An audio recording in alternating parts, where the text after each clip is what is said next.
Gusto niyo bang matutunan ang pagluluto ng water chestnut cake? Tara, samahan niyo ako para sa ating mayami na dessert. Gumamit lang tayo dito ng fresh water chestnut.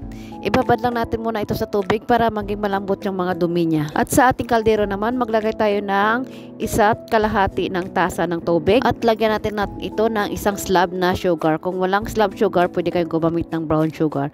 At ito ay ating lulutuin sa mainit na tubig o tunawin. At dahil tunaw na yung ating sugar slab, itabi lang muna natin ito para maglamig ang ating liquid sugar. At habang pinapalamig natin yung ating tubig na may asukal, balat na tayo dito ng ating water chestnut dahil malambot na yung kanyang mga dumi-dumi dyan. So tanggalin natin muna ang mga dumi, saka natin balatan. At ayan na yung ating water chestnut. Huhugasan po natin ito muli ang ating water chestnut dahil mayroon pang mga dumi-dumi na dumidikit sa kanya. At hugasan ng mabuti para maging masustansya ang ating yummy dessert. At ibabad muli sa tubig para hindi itim ang ating water chestnut. At pagkatapos natin itong ibabad sa tubig, ito ay ating i-slice ng manipis. Depende sa inyo, pwede kayong gumamit ng blender kung nagmamadali kayo. Ganyan yung pag-slice niya para madaling maluto. Yung manipis na manipis. Mahirap ito pero mas masarap. At ito na yung ating water chestnuts pagkatapos nating i-slice o i-blend. Sa ating kaldero, maglagay tayo ng 300 ml na tubig at maglagay tayo dito ng 1 cup ng ating chestnut powder. Mabibili din ito sa ating mga supermarket kung hindi ko alam sa Pilipinas kung mayroon ito. At ito ay haluin lang ito ng maigi para wala pong buo-buo dyan.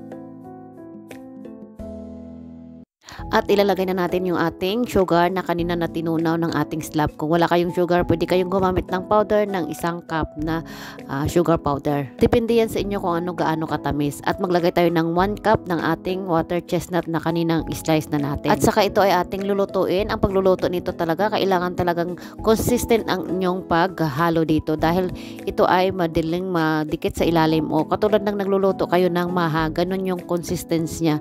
O ayan, binilisan ko na ang paghalo dahil dumidikit na sa ilalim ng kaldero. At ganito na yung itsura, ang consistency ng ating water chestnut, yung parang luluto ka lang ng maha blanca. At sa ating molder naman, pwede kayong gumamit kung gaano kalaki ang gusto nyo. Tapos lagyan nyo ng mantika, ibabrush lang para hindi didikit ang ating water chestnut dyan at maisi natin itong mahiwa pag nagluto na. At ito na itatransfer na natin sa ating steam container. Kahit anong pang steam container dyan, pwede nyo gamitin. Basta safe lang. Sisimutin na natin ito lahat dahil sayang din. Tipid-tipid din dahil mahal ang mga bilihin ngayon. At ipaplatin lang natin ito mga kaibigan. At takpan natin ito ng aluminum foil. Kung wala kayong aluminum foil, pwede nyo takpan yung ating steamer ng towel. Yung parang nagluluto kayo ng puto. At i-steam natin ito ng 45 minutes hanggang maluto yung ating water chestnut. At pagkatapos ng 45 minutes, tara, ito na yung ating water chestnut. O diba, masarap na. Hindi siya masyadong matamis. Kayo na mag-adjust kung gaano katapis ang gusto nyo.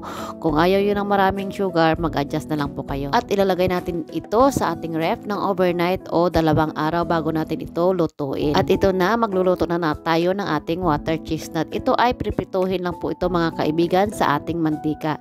Dahan-dahanin ang apoy, wag masyadong malakas ang apoy dahil madali siyang masunog pag malakas ang apoy. Nasa luhit lang dapat at bantayan nyo ng maigi at baliktarin nyo rin yan kung nag-golden brown na yung kabila para mas mainam at masarap. At ito na yung ating water chestnut pagkatapos nating prituhin. O maraming salamat po and God bless you all. Please like and share and subscribe and follow for more.